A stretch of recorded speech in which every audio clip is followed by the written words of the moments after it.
Wanted to do a quick review of the Group 1 Memsie from Saturday. Firstly, to look more into the brilliant performance of Treasurethe Moment, and given the large number of first up runners, to see what we can take from the race going forward. It's also a way to introduce the sectional time ratings that will be going live on the TopRate platform on Tuesday morning. So let's get into it. You can see here the early speed, the lead early speed, 6.8 lengths faster than the performance benchmark. On average, Group 1 races are expected to be faster than the standard across the board because they're better horses.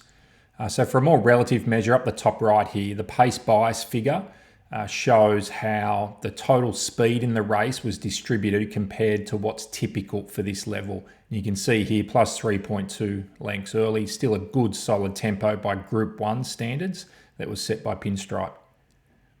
Looking at Treasurethe Moment, she was just over 5 lengths back at the 800 and 600. She'd hit the front by the 200 and then went on with it from there. You can see her sectional measures here. The blue section shows her individual early speed, then each 200 metre section from the 800 metres to the finish, and her overall time. Across to the right, you can see summary measures, her individual speed to the 600 metre mark and last 600, and then her speed to the 800, the 8 to the 4 and the 4 to the finish. And this right-hand column is her total last 800 metres. What stands out to me is the fast sustained speed that Treasurethe Moment showed.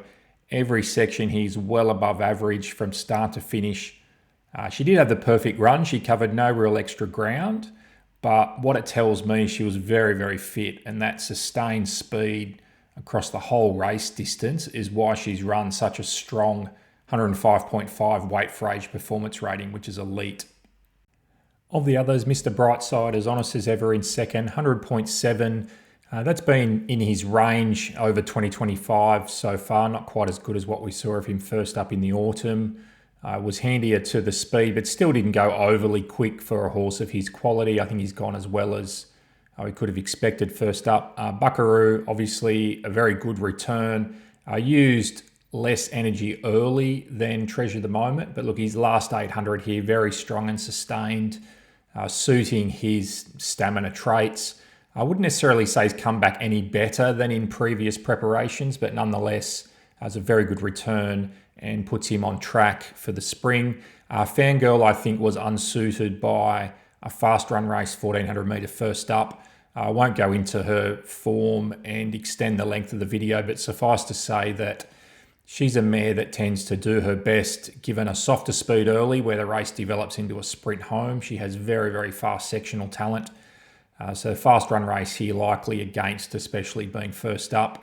Antino, look, often needs a run first up, so I think that's a borderline pass mark.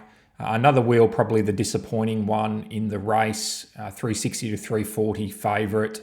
You can see here, similar early speed to Treasurethe Moment. Was okay to the 400 and then really sort of dropped off from there, especially the last 200. No doubt a part of that is fitness, but given the market confidence, I have to think that a little bit more was expected of him. So in summary, yeah, Treasurethe Moment, just outstanding. Mr. Brightside, honest. Buckaroo, very good. Fangirl and Antino, I think pass marks given the scenario.